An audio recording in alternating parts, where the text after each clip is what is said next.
The Dave Hooker Show. A presentation of Off the Hook Sports. Objective insight, expertise, top guests. Available on YouTube, Apple, Spotify, and the Off the Hook Sports app. Download now for free. Also available on offthehooksports.com. I compute and obey. Now to Dave Hooker. Ready. We love it. It's a Football Friday with Fred. Fred White will join us. We'll talk some balls a little bit later with Fred. Also, we'll discuss the best innovations in college football because LSU has air-conditioned helmets. Huh? That's real. Air-conditioned helmets. Coolant helmets.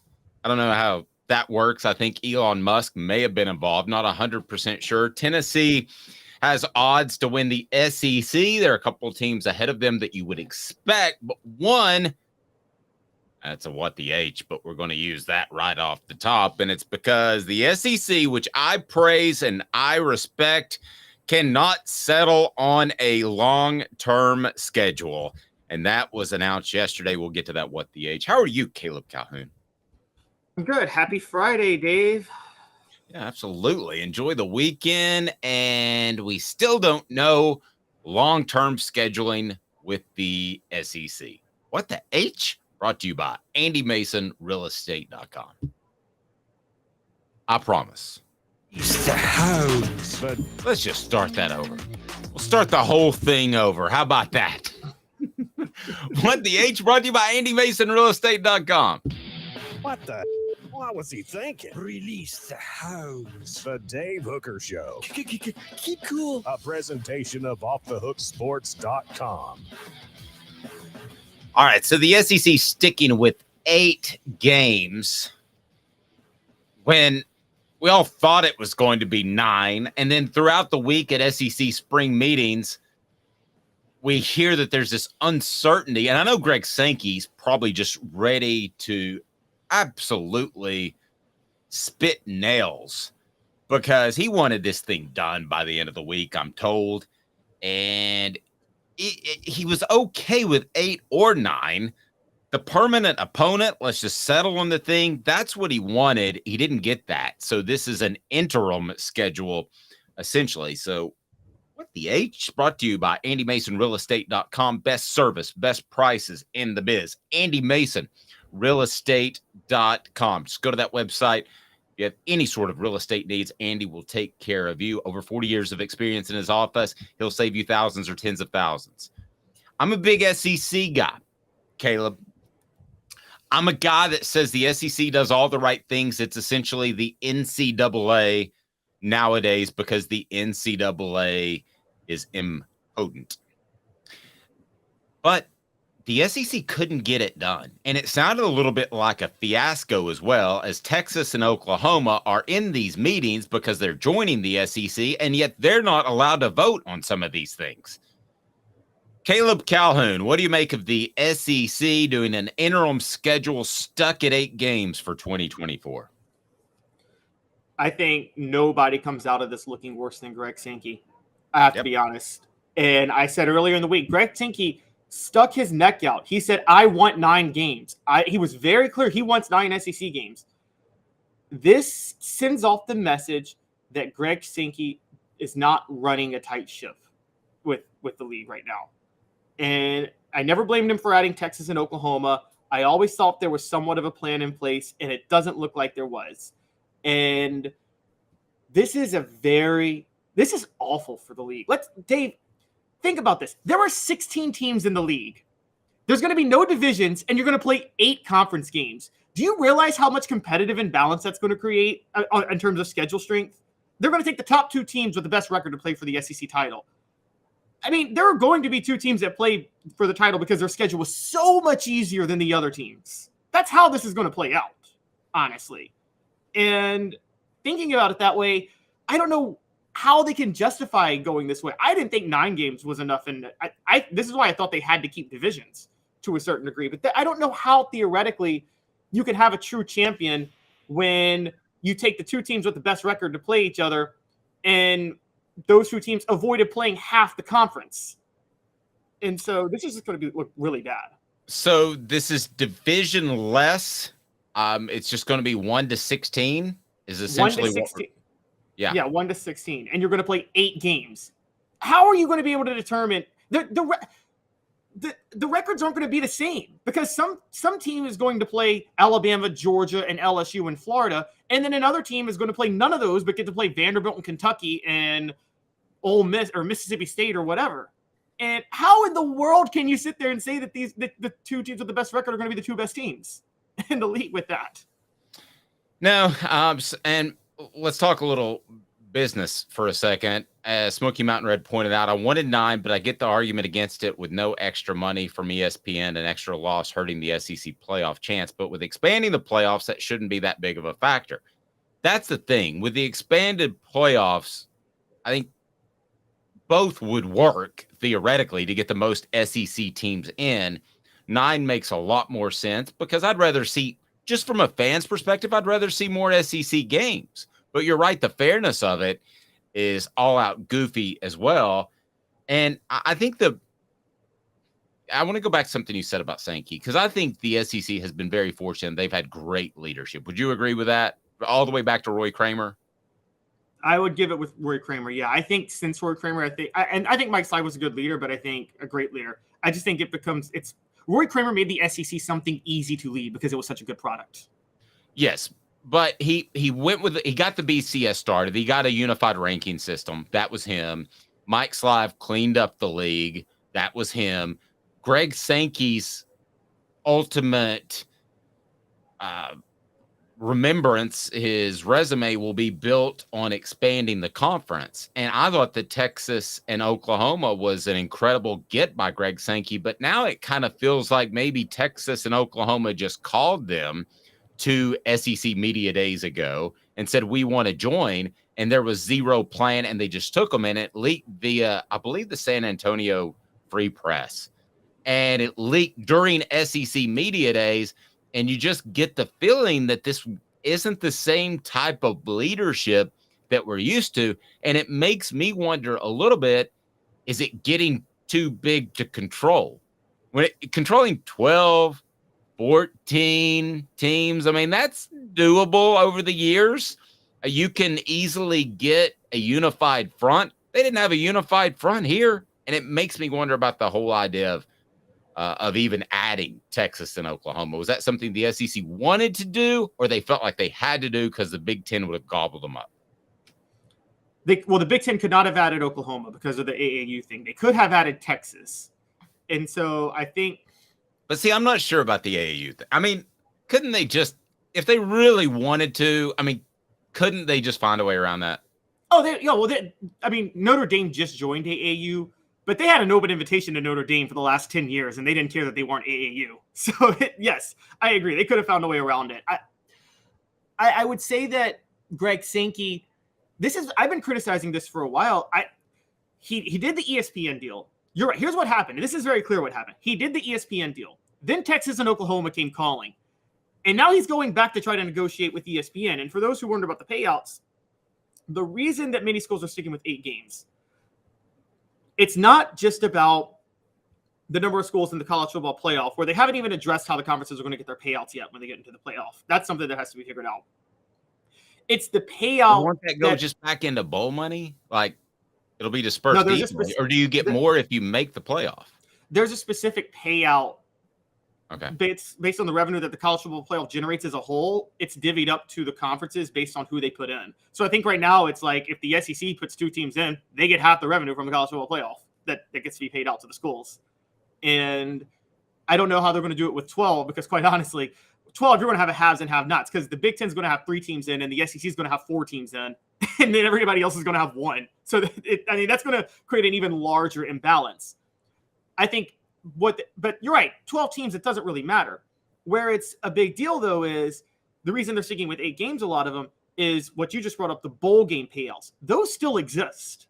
Yes. And the SEC wants to maximize those payouts, I believe, because they can't get ESPN to renegotiate this deal. ESPN got the sweetest deal ever with Right. the SEC. I agree they got a sweet deal. I still think the fringe benefits of being on ESPN is worth it, but we've had that discussion before.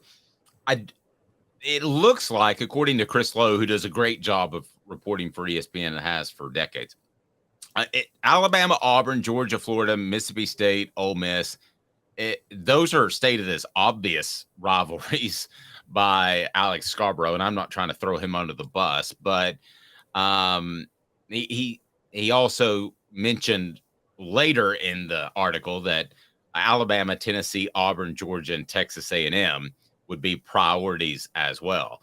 Those are right up there with. They're certainly up there with Georgia, Florida, and they have more impact on the league and the competitiveness than Mississippi State, Ole Miss. Alabama, Auburn, I'll give you that. That's the Iron Bowl. But you have to preserve these, and in particular, Alabama, Tennessee is the one that most of our listeners and viewers care about. And if that goes away, then I would be another step in disappointed. I mean, that's when you're getting into Roger Goodell territory, Caleb, and that's not what Greg Sankey wants to do. No, not at all. Here's what's happening. I just wrote this. Funny enough, I just wrote a column on this. It cheats the fans who care about rivalries. This is going to cheat the fans more than any other change has ever cheated fans in the SEC. When the SEC split to two divisions in 1992, yes, Tennessee lost its rivalries with Auburn and Ole Miss, but it still kept the core rivalries, and rivalries come and go. But there's some that are untouchable. This is going to create some untouchable rivalries being touched. But at the same time, nobody's going to benefit more than Tennessee, Dave, because guess who Tennessee's one permanent opponent's going to be? Well, it better be Alabama. No, because Alabama's one permanent opponent has to be Auburn. Okay, well, you've got to figure out a way to save that next year. Yeah. Before 2025. Okay, so who will their permanent opponent be? Vanderbilt? Vanderbilt. Could you imagine? So let me ask the message board then and weigh in. Are you okay with dropping Alabama? Again, streaky series. I know that, but Alabama's always going to be better than Vanderbilt, even on their worst day. Are you okay with losing that rivalry so that your one permanent opponent is Vanderbilt? I'm not. I do not think that's okay. I think the rivalry means something. Same thing for the Iron Bowl, Texas A&M as well, Auburn, Georgia, Mississippi State, Ole Miss with the Egg Bowl. That's huge. I don't think Georgia, Florida is a huge rivalry. I will tell you where that comes from. That comes from the Big Daddy Georgia boosters.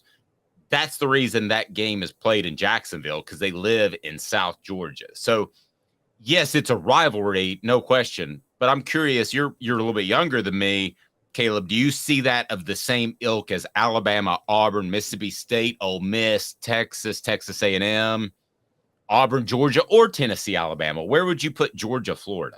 Yeah, I don't put it on that list. No, my top rivalries are Alabama, Auburn, Mississippi State, Ole Miss, Tennessee, Alabama. I think those are the three most important untouchable games in the SEC. By the way, with Texas and Oklahoma joining, Texas-Oklahoma is an untouchable one too now, by the way. You can't touch Texas-Oklahoma. And yeah, that's not even mentioned in this column, in this report. Yeah, I mean, I don't Texas has to have two, right? Texas A&M and Oklahoma. If not, what are we doing? Exactly. And so this is where this whole and it's like sitting down with your family to play Monopoly and you don't talk to any of your family members. This is why the league should have gone and stuck with divisions. The reason they don't like divisions is you don't like the whole, there could be a 4-loss team win one division and play for the title against a 1-loss team. But they're still the same competitive imbalance when you do no division. But at least with divisions, you can protect every rivalry. The only rivalry that's been, I think I told you this the other day, if you went to divisions, move Alabama and Auburn into the East, move Missouri into the West, you have 8-8, a perfect split. Missouri should be in the West anyway, given where they are geographically. And then you have a perfect split. The only rivalry that's been played more than 90 games that you would lose if you did that? Mississippi State, Alabama. Does anybody care about Mississippi State, Alabama? That is not a rivalry at all. Travis, and I totally agree with this. Tennessee should play Bama, Georgia, and Florida every single year till the end of time. Absolutely. It's not going to happen, but you're right. somebody's going to drop off of there, I believe. And I think if they ever get to the 9-game schedule, it will be Kentucky, Vanderbilt, Alabama, if they ever get there. But I agree with you. And it's funny you talk to players, too. And we talked to Cooper Mays about this on our YouTube channel. And I've talked to Fred White about it. And we might even get his take today as he'll join us here in just a bit. You know what all of those guys said? None of them said, oh, that schedule is too tough. They said, bring it on. I can't imagine a Tennessee schedule without an Alabama and a Georgia. I can't imagine a Tennessee schedule without a Florida. Bring it on. And the other thing that is so frustrating to me, and I'm going to take this out on the athletic directors because they're the ones voting for it more than Sankey. Because I'm going to give Sankey a little bit of a pass because I think his track record's been really, really good. But when you look at these teams and the fact that they do not put preserving rivalries over success and possibly making the college football playoff, if that's your mindset, you're a loser. I'm sorry. If you don't think your team can stay with their current rivals, and in Tennessee, let's say it's worst case scenario as far as toughest Bama, Georgia, Florida, and you can't make a top 12, then you don't deserve to be in the championship conversation anyway. And if those athletic directors were thinking that, then you're in the wrong conference. It's going to be a rough couple of decades for you. Yes, and I want to call out Alabama because Nick Saban has been screaming for 9 games for years, and the time came yesterday, and they voted for 8. Apparently, who all voted for 8 for the record? Let's get that out there.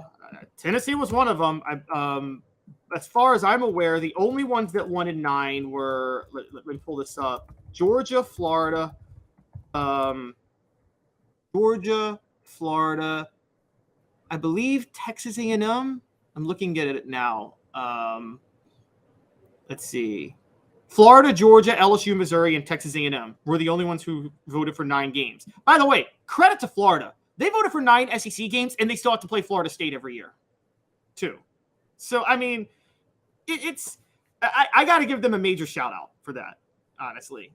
On the message board, I hated the 15-year drought to Bama, but that 1 win last year was bleeping worth it.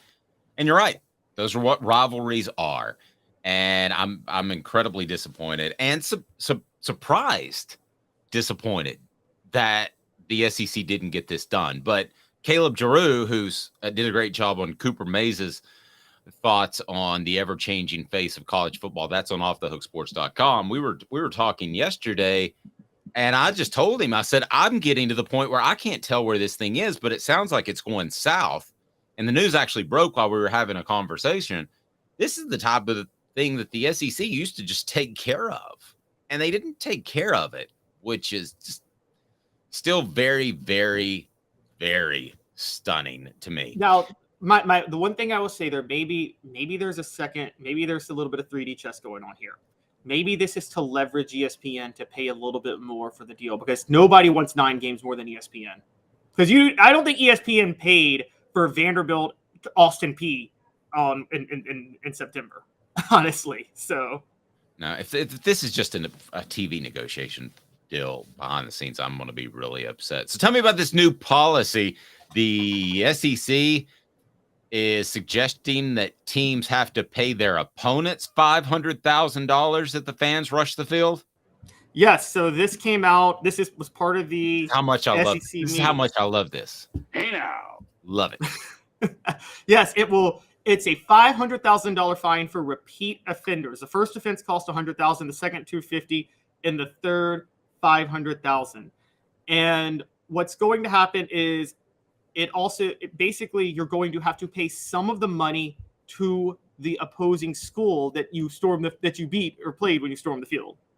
And I think they should have to stroke a check to the other team's collective, the other program's collective. Help their NIL if you charge the field. Now, people are like, man, Dave just turned into a real fuddy-duddy. But I have been in those situations, and they're dangerous. And I was in a situation, Caleb, I'm not sure if I shared this with you, at Georgia, when Georgia rushed the field when they beat Tennessee. And there were 2 young ladies in front of me, and suddenly it moved, and it was like your feet weren't even moving, but your body was. They got knocked down. Me and another guy, I had my work bag to write, and me and another guy helped those young women up, or they would have been trampled. There was also a lady in that very field charging incident that suffered a spinal injury. So you can call me the old fuddy-duddy if you want to, and there's no way to stop fans from charging the field, but this is a way to at least make learned fans say, maybe this isn't the best idea. And the thing is, if you, out of all the fans that charge the field, if you cut that number in half and it's a slow trickle onto the field, that's okay. But it's when there's a mass of people, and I've seen that happen about 3 times in my career, and it ain't safe. It ain't safe. And I thought there were pictures that I saw of Tennessee fans charging the field when the Alabama win. And I don't blame you for doing it, but I thought there were shots that I saw and pictures that looked very unsafe to me. David, you're not an old fuddy-duddy on this. I'm more radical than you on this. I think there should be criminal charges for people who storm the field. Honestly, I mean, I really do. I think you're basically causing a riot. You can say whatever you want. It's effectively a riot. It is an uncontrollable mass mob that can lead to destructive outcomes. It's very clear you're not allowed to go onto the field when you go into these stadiums. You accept that as a fan. The same way we tell players they should never go into the stands, by the way. That's why Ron Artest got suspended for a whole year, because you can't jump into the stands and beat the heck out of a fan. There is a clear barrier between the players and the fans that should always exist within the stadium for safety reasons. In any other realm of life, if there's a mob like that, everybody in the mob gets charged. Everybody. And I would just say, we know we can do it. Look at what they're doing with, however you feel about it, with the January 6th stuff. They're able to go back and find every single person that was in that crowd and charge them. You can find every person that was in the crowd now with modern technology who stormed the field at Tennessee. And we got suggestions of claymores, German shepherds, sniper towers. There actually are snipers at every game. Did you know that? I did not know that. I did not know that. That's actually scary as heck to think about. If you stay late enough because you had a right, you might leave on the same elevator with them. That is crazy. Vassy Lawn and Garden, man alive, it's worth the drive from Nashville, Knoxville, Chattanooga. It doesn't matter. They're in Cleveland, Tennessee, and they're fantastic. Vassy Lawn and Garden, man alive, it is worth the drive. Toro, count on it. Industrial, commercial mowers as well. So what do you think about my idea of you rush the field, you support the opponent's NIL? Oh, I'm fine with that too. I'm totally fine with that too. Yeah, you got to give money to the NIL collective. I mean, but are drunk fans going to think about that when they're about to storm the field? Like, oh, that NIL I'm about to support. But see, here's the thing. Not everybody's drunk when they go to the game. So I think there are some people that get caught up in the moment that aren't drunk that might say, I'm not going to do this because it could But that's the thing. Once it starts, I mean, I would like to say a slow trickle would be the worst you would get if you had this, but a slow trickle is going to be enough to get the fine. Yeah, and also it's like you just said, people get caught up in the moment. Like if you're in the stands and you see a trickle and the fine comes, you're like, well, the fine's already there. I'm storming the field just to be a part of it now. I mean, that's what's going to happen. And I'll ask you this too, because this is before we work together on a regular basis. What were your thoughts on the Alabama player striking the Tennessee fan while on the field? Listen, I'm never for a man striking a woman, but if there's ever a situation, it is when they run into your place of business screaming and yelling.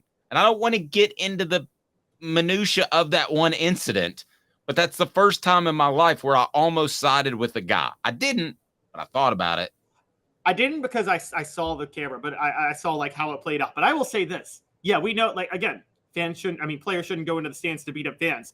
But when the fan goes into your arena, which is the field or the court, I think that's fair game. Yeah, it's like the Jalen McCullough thing. Somebody knocks on his girlfriend's door and tries to come in, and he's a drunken idiot. No, I think that you should be able to dole out some retribution. I don't support violence against women, says the message board. I knew that was coming. I think it hit one. It reaches the level of self-defense once they go into your room or once they go onto the field, which is your area. That is your field. And so, what I mean, it's the same thing if a guy charges out on the volleyball court. Tennessee wins a volleyball championship. Smack her or smack him. She can smack him. Just knock him, spike him right in the face. Yes, she can. And again, if you choose to enter the arena of fighting with the player the player's personal space, you're violating them. They reserve the right to do what they want to do to you at that point. The reason I always defended Ron Artest for the stands thing, funny enough, even though he did go into the stands, that fan did. He was going after somebody he thought threw a cup of beer on him. So I mean, like, again, when fans are constantly like talking so much trash, like, I bet you won't do this, you're terrible, and then you go into their personal space and they're not supposed to hit you. I mean, that's on you, bro. 2 minutes. Fred White will join us next. Thoughts on air-conditioned helmets. Let cooler heads prevail in Baton Rouge. He's Caleb Calhoun. I'm Dave Hooker. 2 minutes. Fred White up next. I promise 2 minutes. Sun, sand, and salt water, the beach is a very relaxing place. Unless you wear contacts. Ow! Open your eyes to the best the beach has to offer with LASIK vision correction from Campbell Cunningham Laser Center. Ah. Hi, Mike Davis here with City Heating and Air, reminding you to always dare to compare. Our team provides quality local heating and air service, installation, and maintenance across East Tennessee. We use only the best equipment like American Standard heating and air conditioning for your residential, new construction, or commercial needs. Honesty, dependability, and customer satisfaction have been the cornerstones of our business since 1961. City Heat and Air. Dare to compare.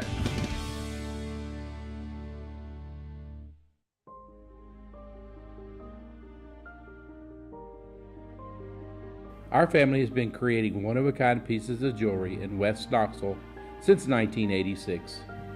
Each piece is a combination of unique processes that bring your idea to life.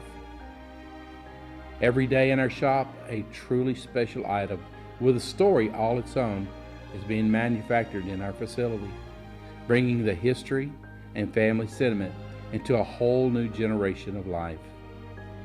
We're grateful that you chose us to be Knoxville's best jeweler, a title that we value and respect. Because to me, being a jeweler and owning a jewelry store are not the same thing. I'm Rick Terry. I'm a jeweler, and we want to be your jeweler. Kingston Pike and Campbell Station Road in the heart of Farragut, and downtown on Gay Street right next to the Tennessee Theater. When you want a hard cider that's easy to enjoy, one that's crafted to perfection, you need Tennessee Cider Company. Some say it's the signature cider of the South. Others say it's the cure to your craving. They all say you'll savor every sip. With a selection of ciders free to sample, all it takes is one taste. Visit tncidercompany.com for more information, as well as to shop our ciders and merchandise online. Thirsty yet? Doors open at 10 a.m. What's up, everybody? This is Jacob Warren, asking you to like, subscribe, and share. Dave needs this. Who's this guy? Hello, who is it? The Dave Hooker Show, Who? a presentation of Off the Hook Sports. What? YouTube, Apple, Spotify, and the free Off the Hook Sports app. Back to Dave Hooker. So Caleb yesterday had a busy day, so he got a lot of sleep. I drank an energy drink this morning, which was my New Year's resolution not to do. So I got to June. That's pretty good, right, Caleb? That's really good. June. Yeah. So we've got plenty of energy. So first segment was a little off the rails. There we go. So we call I out would Greg like to Sankey. apologize. We call out Greg Sankey. Maybe a little word slips. Here we go. Off and running. So I'll follow that up with some more caffeine and Coca-Cola. If you're watching, I'd be more than happy to be.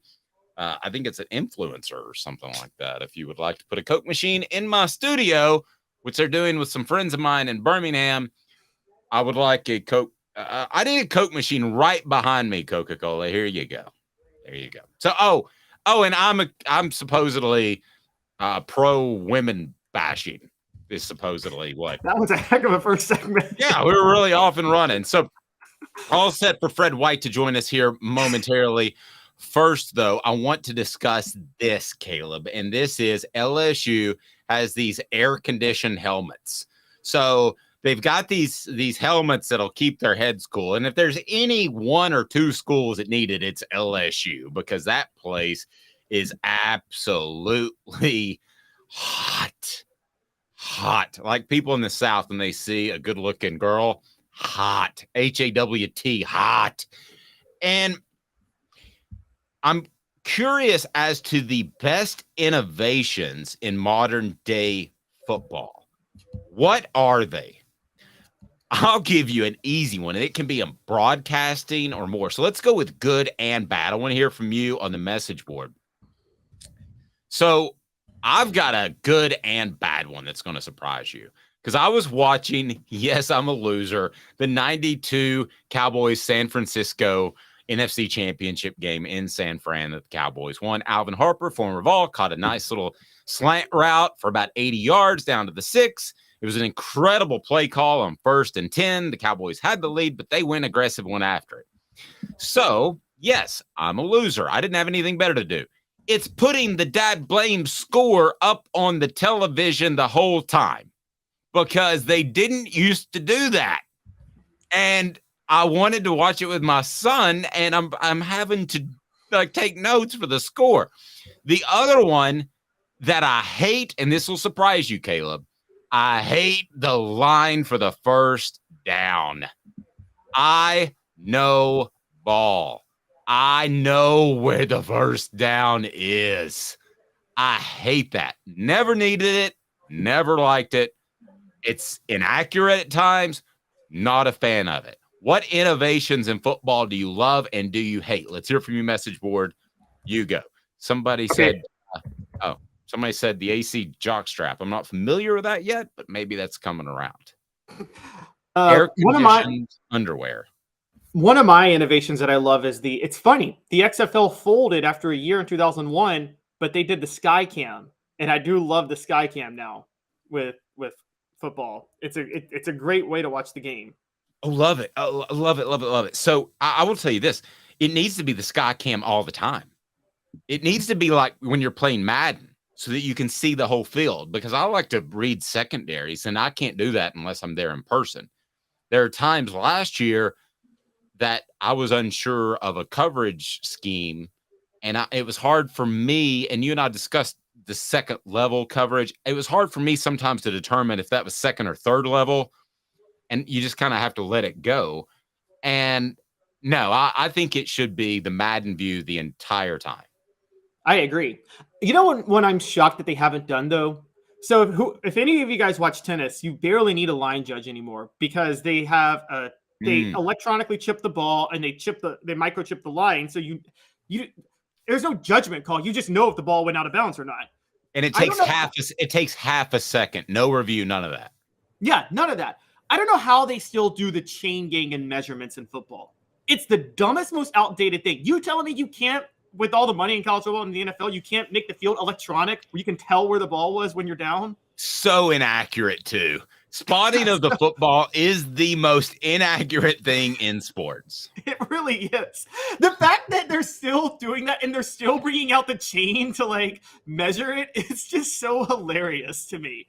Because, at no other point do they take it to that exact measurement. Okay, do you think when a player catches a ball down the sideline for a 45-yard gain, anybody's like, well, where does this exact spot need to be at that point? No, it's only on these running plays for a yard. It is so dumb, and it's so stupid. And I think half the reason they do it, Dave, is for theater. I don't know why they don't make the goalpost electronic, where you can tell if a kick was good or bad. If it goes there are some times where it barely goes over the line. And there are so many things that I think half the reason they don't do it is the part of the theater of football is the controversy of the spot. Honestly, if it's a link, it's a coin flip whether or not they got it right. I mean, let's be honest. I mean, there's no more inaccurate thing in all of sports. And we love football. I'm a football guy. I'm not knocking. Innovations, things you love, things you hate, things you'd like to see. Smoky Mountain Red says, I think ESPN would make a ton of money offering a secondary Skycam Madden view on a subscription basis. I'm in. I'm buying it. I can write it off, but I literally would pay $100 a month for that. If I had Madden view on every single thing, it's called the All 22 among coaches because you can see all 22 players. But if I could have that, pay $100 a month, I'd write it off. And I would have no issue with spending that money. I'm with you. I'm totally with you. Let's talk. Oh, I want to bring up a bad one, though, for a minute. I'm not a hater of him. I'm not like one of these like people who gets mad at wokeness all the time. It bothers me. But the worst idea ever was, remember when LeBron tried to get a little extra woke and LeBron James tried to launch glass helmets as a thing for football? Because it was see-through helmets so players could be seen more and respected as humans. It's like a marketing thing? Yeah. Yeah, that's dumb. So these LSU helmets, the way they work, they're air-conditioned football helmets. And it is a company posted a video to TikTok of some LSU players trying out the new helmets and reacting this week. So a few years ago, the Office of Innovation and Technology Commercialization at LSU filed a patent for cooling and circulation technology and eventually licensed it to Tiger Air. So in all sincerity, is this an unfair advantage? Because it is licensed to Tiger Air, so a patent can last up to 7 years. If you're playing LSU and they got cool helmets and you don't, that's a true advantage. I mean, all joking aside, that's an advantage if it works. I mean, it is, but hey, the University of Florida invented Gatorade in the late 60s, and that was an advantage in football, the electrolytes. So I'm curious, too. We were discussing this last night on our message board. So I remember the days, and I'm not comparing us to him, but I remember the days when you would turn down the television and you would listen to John Ward. You remember those days? That was a big thing. Yep. And as a matter of fact, I didn't even know who the TV announcers were half the time. And I'm curious, would people be interested in our community of essentially watching the game together? So Caleb and I, maybe that Giroux kid, would be on a stream, talk through the game. Your thoughts? Discuss it on the message board if you think that's a good idea. We can't show the game because then we would get sued by, what is it, Learfield Communications? They would come down hard on us. That would be bad. Nobody wants to get sued. But that's why we get LLCs. Other innovations, Caleb. What would you like to see? The chip thing is the natural one to me. Yeah, it's just so obvious. They just choose not to do it.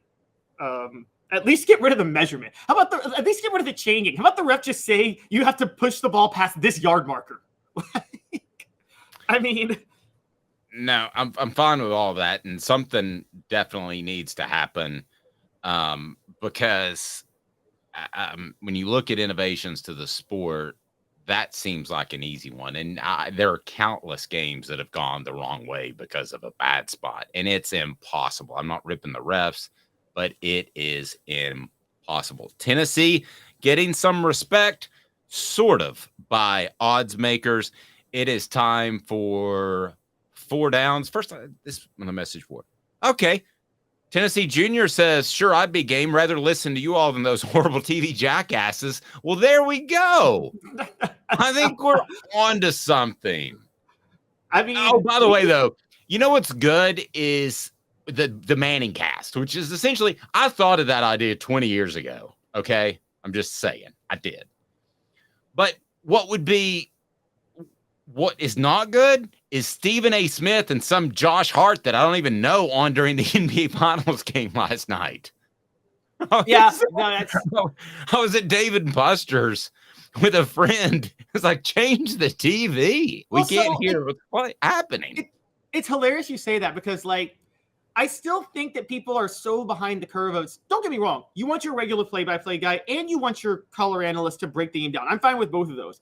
I don't understand how networks haven't realized, though, you need a third guy on there that's just entertainment and hilarious. Like, I remember there was talk of Charles Barkley being on Monday Night Football, and they decided not to because, he doesn't really know football. So what? So what? Terrible. Yeah, he would have been so entertaining. I think that's the one thing. That's another thing the XFL got right. They were like, hey, let's get former wrestlers to broadcast these games because it's entertainment. And I mean, I'm sorry, this whole this is what me and you cover football. We love it. I hate people within football inner circles because they think they're so important. And true, they do. And that's kind of one of the reasons I like Kirk Herbstreit. It's funny you mentioned that. He's always been a down-to-earth guy when I talk to him. But, the Manning cast, the reason it works is because he's funny and he's entertaining. The Stephen A. Smith. Yeah, the Stephen A. Smith screaming at you, interviewing a guy named Josh Hart. I still don't know who that is.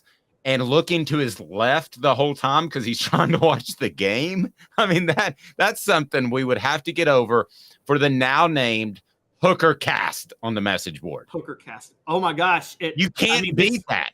The Hooker cast. We have something here, Dave. We've got something here. I'll tell you, the only reason I don't want to do it is because Manning did it. But I swear to you, I thought of it 20 years ago. We could do it. We won't show the game, but we could. I still think we could do it. I think this is a way but it looks like I'm copying him. I thought of it 20 years ago. No, it doesn't, because they're showing the game with Manning. You can actually watch the game with the Manning one. You can't really watch the game with us because we are. But guys, we might do this, and we may not just do this for Tennessee games. Quite honestly, we might. Oh, good Lord, Caleb! I have to have a life. Not on Saturdays in the fall. It's fair. I love what Josh Pate does, and he just shows the betting lines up there. What we need, though, we need running stats. So we're workshopping this on the air, which is we really are workshopping this with you guys. If you guys have suggestions, let us know. We're up and down because I saw that last night, and I was like, if Stephen A. Smith can do it with attention deficit disorder and some guy named Josh Hart, I don't know, then I can pull that off. Well, wait till next year when Stephen A. Smith and Pat McAfee are doing this. And that'll be a great level of screaming. Oh, and Shannon Sharp is leaving undisputed. My guess is he's going to go join Stephen A. in First Take. Can you imagine those screaming matches? Shannon and Stephen A. I mean, I want to tell you this, though. Shannon Sharp's really good. I love Shannon. He doesn't go over the top like Skip Bayless does. No, he doesn't. All right. Elias says, I believe ESPN's Live Stats has an app. Wait, we have an app too, so download it. But we're going to work on this. We're going to workshop it off the air at some point because this feels unprofessional. Here we go. 4 Downs is now brought to you by Campbell, Cunningham, Taylor, and Hahn. 4 Downs. 4 questions. 4 answers. The Dave Hooker Show. 4 Downs. A presentation of OffTheHookSports.com.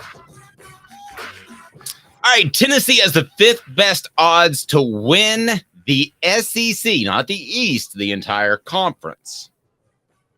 Let's discuss the 4 teams ahead of them, brought to you by Campbell, Cunningham, Taylor, and Hahn. Look at me, no contacts, no glasses. That's because I got LASIK, and it is absolutely awesome. They do cataract surgery as well. They also will be glad to take care of your annual vision checkups with their individual centers, and they're local. That's really the key. Local. All right, 4 Downs. First down, Georgia.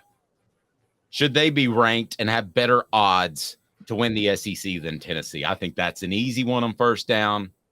That's a yes, based off what we know and have seen, correct? That's a yes. And also, for those who don't realize, Georgia's at -110. Even the number 1 team is usually not at negative odds. So that literally means Caesars is pitting Georgia versus the field. You can bet Georgia versus the field. That's like back in the Tiger days when you could get odds Tiger versus the field. You just don't hear that. You don't hear any team versus the field or any person in the sport. So you're right. I know enough about gambling to know that's incredibly rare. All right, let's stick with first down on Georgia. What has to happen for Tennessee to topple Georgia? Give me one thing on Georgia's side or Tennessee's side for them to end up winning the SEC instead of Georgia. Well, they have to beat Georgia head-to-head at Neyland. Well, I know, but what has to happen with either of the two teams? I think Georgia has to be very lackadaisical, not taking the season seriously. I think that's very possible because I think there is a thumb my nose at the college football world FU approach that Kirby Smart is taking right now, and I think that works down out to the players. Yeah, it filters down to the players, and it becomes. This with Fulmer. Fulmer, towards the early 2000s, he could get his kids up to play Miami on the road, or to play Florida on the road, or to play Georgia on the road, or something like that. But then there's that regular game at home, like maybe Georgia at home in 2003, Auburn on the road 2003, where he couldn't get them up to play that game. Well, I'm going to go with something a little bit more simple and more macro. Carson Beck has to be a bust. I mean, if he's not a good football player, then Tennessee has a real shot at beating Georgia. Stetson Bennett turned into a very good football player at quarterback. They didn't need a very good football player at quarterback, but they got it eventually as his career developed. So that's what has to happen in my mind. Carson Beck has to be a bust. Alabama has better odds than Tennessee. Update me on the odds, but also, Caleb, what has to happen macro for Tennessee to win the SEC instead of Alabama? So Alabama's at plus 240. I believe that's fine for them to be ahead of Tennessee. What has to happen for Tennessee to win it instead of Alabama? What you said about Carson Beck, Tyler Buckner has to be a bust for Alabama. That quarterback. Okay. Their quarterback situation has to be unsolved still. Yeah, and it pretty much is. It is, yeah. Yeah, I love that people are still giving us ideas on the Hooker cast. I'm saving all of those, okay? So if I get distracted, it's because I'm copying and pasting, because when we end the stream, we lose the content, the comments, which I hate. All right, so now these two surprised me a little bit. Not a lot. One of them a lot.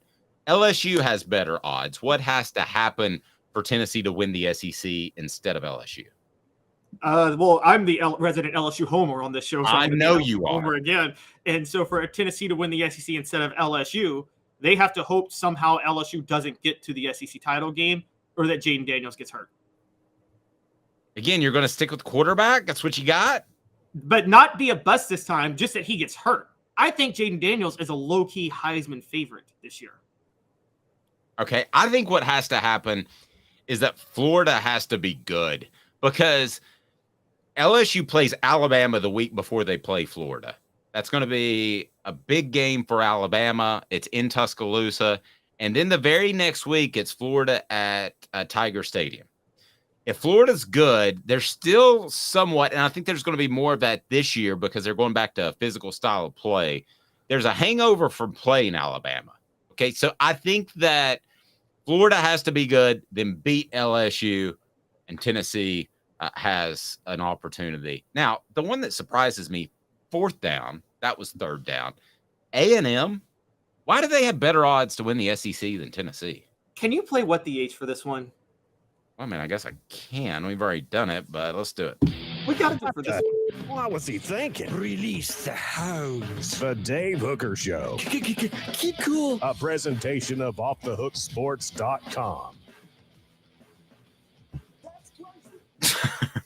Yeah, hit Tracy Morgan again. Hit Tracy Morgan again. That's crazy. All right. Why does A&M have better odds than Tennessee to win the SEC? Your guess is as good as mine. I wanted to scream when I saw this. Caesars, are you crazy? Texas A&M, for those who don't know, is plus 1,200. Tennessee is plus 1,400. How could you? We work with Zen Sports, everyone. Download the app, Zen Sports. More to come. Yes, how could you think that Texas A&M has better odds than Tennessee? Forget the fact that they were worse last year significantly. They were 5-7. Tennessee was 11-2. Texas A&M plays in the SEC West, so they have to get past Alabama and LSU. Tennessee's only barrier is Georgia. So again, Texas A&M has more barriers to get past to get there. And they made the most desperation hire ever this year in Bobby Petrino as offensive coordinator. That's not going to work with Jimbo Fisher. The program is filtery. It's sliding significantly. Jimbo Fisher's on the hot seat. Even if you think Texas A&M is going to be better than Tennessee, which they're not, Tennessee's going to beat them. Oh, Tennessee hosts Texas A&M in Knoxville this year. So head-to-head, Tennessee's likely to beat them. Yeah, I'm not as down on A&M as you are. I think Bobby Petrino will bring some semblance of a unified, normal, easy offense. And unlike a Josh Heupel offense, I don't think it takes a year to learn. I think he's pretty pro style. So I'm not as down on A&M. I still would probably like Tennessee to win that game. I want to see how some things shake out Tennessee's quarterback position. I want to see Joe Milton play, basically. But them having better odds just makes no sense to me. The hot seat thing it can become a factor in September because it's the reporters' jobs to ask about being on the hot seat, especially when you got that. Nobody's going to feel sorry for them. No reporter is going to feel sorry for a Jimbo Fisher and his buyout. So they're going to ask the tough questions. But don't forget, they have to go to Miami. In Miami in September, they should beat La Monroe the next week. Then they host Auburn, who I like a little bit more than you. Then they host Texas on the last day, Texas A&M, excuse me. Or no, they travel to Arkansas. Gosh, they travel to Arkansas the last day of September. They could be 2-3 by the end of September, and then the wheels come off. Yeah, and you know this. You know this covering the Derek Dooley year in 2012. As he started to lose more games and it was the defining year of his career, it got more and more unraveled because he knew he was losing his job. And it culminated with that Vanderbilt game that year when everybody knew he was fired the week before after he had lost to Missouri. Everybody. He was fired in the papers and everything. And then Tennessee shows up at Vanderbilt and gets blown off the field. It's like when you go out with your friends and you're having Tennessee cider and everything's good, and then somebody screams fireball. Okay, and then at that point, that's the Dooley thing. Somebody screamed fireball and everything went off the rails. $3 fireball, and then boom, it's gone. If you just stuck with the Tennessee cider, you'd have been great. Yeah, no, that's true. To workshop this, though, I got to get Tennessee Junior says, if you do this stream, I think it should be really personal with the players' origin, class, prior school, etc. Let fans know more about players, and the fandom gets way deeper. Coop and Warren example. I love you, Tennessee Junior. That is how can we interview Coop and Warren when they're playing? Well, we can't, but we can offer more. I know I've got a lot of background on a lot of these cats. And let's face it, why talk about the other team when most of our audience wants to talk about the Vols? I got no problem with that. Who does this guy remind you of would be a good conversation, especially in the blowout games? Oh, yeah, like the Austin Peay game. Can we go ahead and commit to Hookercast? Hookercast. Love it. Hookercast. Loving What about former players? Now, this is going to be difficult because they want to sit back and watch the game. But if somebody's not going to games, what about a player a quarter? What do you like about that idea? Except that it's just incredibly awesome. It's incredible. And I know Mr. Hooker over here has quite a few connections. And isn't there a former Tennessee player who we're emulating with this? Yeah, but he's emulating me. He read my mind from 20 years ago. I swear to you, Caleb, I would not make this up. I thought that 20 years ago. No, I got you. Oh, Travis, yeah, there'll be a message board for the Hooker cast. Yeah, I want to interact with you guys, no doubt. And we can do this fancy thing, which I don't do enough, and that is we can actually, boom, share the message right on the screen. Hit like and subscribe. What are they supposed to do, Jacob Warren? What's up, everybody? This is Jacob Warren asking you to like, subscribe, and share. Dave needs this. Yeah. What about if we get Cooper to say, I'm about to snap the ball. This is the Hooker cast. We got to get it mic'd up. Can we get a mic in their ear? Too stupid and too good. Smoky Mountain Red said Dave is getting high tech here. I mean, I thought he was going to say hi here because I am on a Friday sort of mode. Who doesn't love hookers on camera? I mean, you know. Yes. And as some gentleman once told Cotton, you usually have to pay extra for that. Usually you pay double for that, Cotton. Yeah. Okay. We will get a call from Learfield if we do this. You realize that? If we're just talking about it, and we're not going to air the game, but if we can run the stats. I think we are onto something. This might, by the way, I was like years old when I found out that was Jason Bateman in dodgeball talking to Cotton. Yeah, I think before that gig, the last one he did was Teen Wolf 2. Oh, gosh. Oh, right. Mr. Jones said, is he suggesting we bring on Ja Morant? I mean, he will probably be suspended for the first half of the year, so he'll have a lot of free time. Whiskey sponsorship for Hooker Cast is a must. No. Tennessee Cider Company and Tennessee Winery. Met with those fine people yesterday. So we've got some exciting things to talk about with them. Celebrate 98 series. Jermaine Copeland will be up today. He would be one of the first guys I would call. He was a surprisingly great interview. Surprisingly great. I loved it. All right. So think 89 Vols. What did the 89 Vols do, Caleb? Pick one word that they did. Turn around. So the biggest turnarounds in SEC history, kinda. We'll look back, but more so, who could provide the biggest SEC turnaround this specific year? And I believe that Caleb Calhoun is going to say the Texas A&M Aggies. That would be my guess. Stay tuned. 2 minutes. And Craving Wings South North Shore location, where we've heard people say that you can get the best wings in East Tennessee. Pero ¿quién es este? El número 87, Jacob Warren. I'll just do 6 on my sauce 87, please. Imposible, señorita. Dale 6 más. Look at these wings. Perfectas, deliciosas, fantásticas. Man, I don't know what you're saying, but it sounds awesome. How do you say fresh, never frozen in Spanish? Frescas, nunca congeladas. Make your way to Craving Wings and get you 6 más.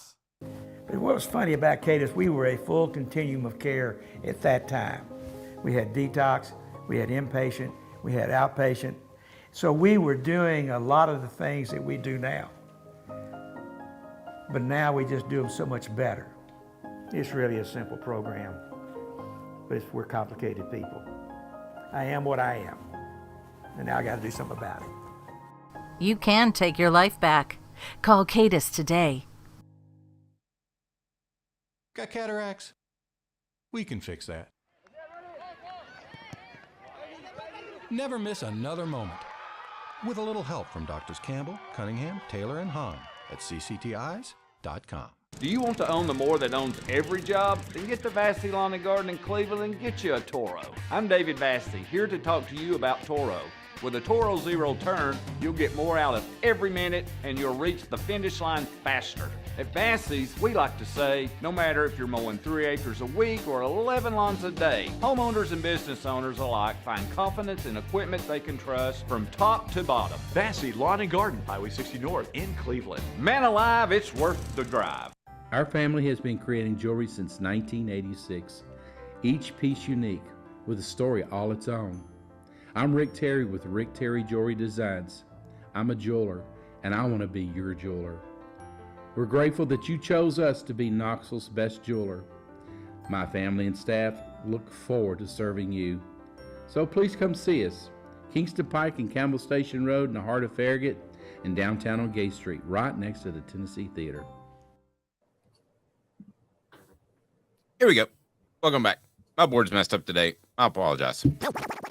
You're listening to The Dave Hooker Show, a presentation of OffTheHookSports.com. The internet is full of pictures of each and every one of you. Available on YouTube, Apple, Spotify, and the Off the Hook Sports app. Download now for free. Is there nothing you people can't do? Also available on OffTheHookSports.com. We got to have Juan Ward on, by the way, on the Hooker Cast for a little Espanol action. Yeah. Smoky Mountain Red says, I have Bonnie Tyler. I don't know country at all. No, did she sing Turn Around? It's a total clip of the heart. Oh, I liked it better when it was in The Hangover. Do you remember that when the wedding singer would sing "Turn Around" and it was full of expletives and what he's going to do? Newlywed. I'm thinking that's the end. That's the very end, right? Yes. He sings "Candy Shop." 50 Cent. The kid. In one, he sings "Turnaround." No, There's one he sings two. "Candy Shop." There's Hangover 1 and 2. Yeah, and Hangover 1 he sings "Candy Shop." Okay. There's one where he does "Turnaround," or maybe I Googled the guy because I thought he was really funny and I just found it afterwards. Okay. All right. So we want to get to biggest turnarounds. So we've got SEC spring meetings now in the rear view. So we have a good feel for the direction of the conference. And I think we have a good feel for several of the programs out there that, after spring practice, we got a better feel. So I want to go biggest turnaround. And obviously there are some teams that don't qualify. Okay. Because I'm going to place this parameter on it. A turnaround is you have to improve your win-loss total by 3 games. So here are the teams that are excluded. Georgia, they're not going to go 18-0. Tennessee is 11-2. They can't go 14-2. So that leaves you in the East. South Carolina at 8-5. They'd have to get to 11 wins. Kentucky would have to get to 10 because they had 7. Florida would have to get to 9, as would Missouri. They both had 6. Vanderbilt would have to get to 8. And I tell you what, Caleb Calhoun loves him some Vanderbilt. Alabama and LSU are out of the running. I guess technically LSU could be because they won 10 games, but they won the West, so I'm excluding them. I guess they could win 13 games. So you got Mississippi State at 9-4. Ole Miss at 8-5, so they'd have to get to 11. Arkansas at 7-6, they'd have to get to 10. Auburn at 5-7. Texas A&M at 5-7, they would have to get to 8. So biggest turnaround team. This upcoming season brought to you by Craft Treats. CraftTreats.com. Use the promo code Off the Hook. Get 20% off on their fantastic assortment of pet treats. It includes the CBD chill pills. Will help with your pet's anxiety. Will also help with your pet's arthritis and digestive issues. Pretty awesome. It really is. And use the promo code Off the Hook. Get 20% off for the CBD chill pills or any other product on crafttreats.com. That's crafttreats.com. Mine's easy. And I'm pretty bully on this team. It's Auburn. I think they win 8 games this year. They were 5-7. I think 8's very doable. I don't think that's difficult at all. I hate you, Dave. I'm right though. No, you're absolutely right. It's Auburn because obviously I'm not going to say Texas A&M because everybody knows that I don't think Texas A&M is turning anything around, and I don't think Florida's turning anything around either. I don't either. Yeah. So I'm by default I would say Auburn, but I'm going to go here. All right, Dave. I'll let you help me pick mine. Who wins between Missouri and Kentucky this year? Kentucky, I think they rode the Will Levis thing too hard. I think you get in a situation where he probably should have been benched because of injuries, and he really wasn't that great, which is shown in early offseason workouts in the NFL. So I think they got too tied to Will Levis because he did look the part. So I think Kentucky could be a turnaround team. I think they'll beat Missouri. It wouldn't stun me if Kentucky won 10 games. They've done it before. Yeah. So I'm with you. They got Missouri at home. Kentucky's my turnaround team now because I'm looking at their schedule. Let me just run their out of conference for you real quick. Ball State, Eastern Kentucky, and Akron to open the year. That's 3-0. Then they visit Vanderbilt. Support your local group of 5 team. Yes. Do what you have to do. Invite them to your home. Give them a 6-figure check. Support your group of 5 program. So they're starting 4-0 with Vanderbilt. Then they get Florida at home. I think they're beating Florida at home this year. So I think they're 5-0. And then they get Missouri at home. That's 6 wins. They visit Mississippi State, but we know Mississippi State's got issues this year. That's 7 wins. They closed out the year visiting South Carolina and Louisville. I think they win both those games. I think that's 9. And guys, don't sleep on Tennessee at home, and don't sleep on Alabama at home either. They could win one of those games this year. Great stuff. As always, portions of the program brought to you by City Heating and Air Conditioning, cityheatandair.com. Integrity matters. You may not need a whole new unit. You may just need a part, some coolant. A lot of people will tell you, just replace that unit. What's $6,000, $8,000, $10,000? Not City Heating and Air Conditioning. Integrity matters. Over 50 years in Knoxville. I'm not going to call out the other HVAC companies in Knoxville that will immediately say new unit. They're out there. Okay? And it's not City Heating and Air Conditioning, cityheatandair.com. Hope you have a fantastic weekend, everyone. Hooker Cast coming to a stream near you soon. It's Caleb Calhoun. I'm Dave Hooker. Be sure and download the app if you haven't already. Check out over the weekend. We'll have coverage of all that happened from SEC spring meetings. Might get something from Jimmy Himes as well, who is down there. And we'll have recruiting news via Caleb Jaru. So there you go.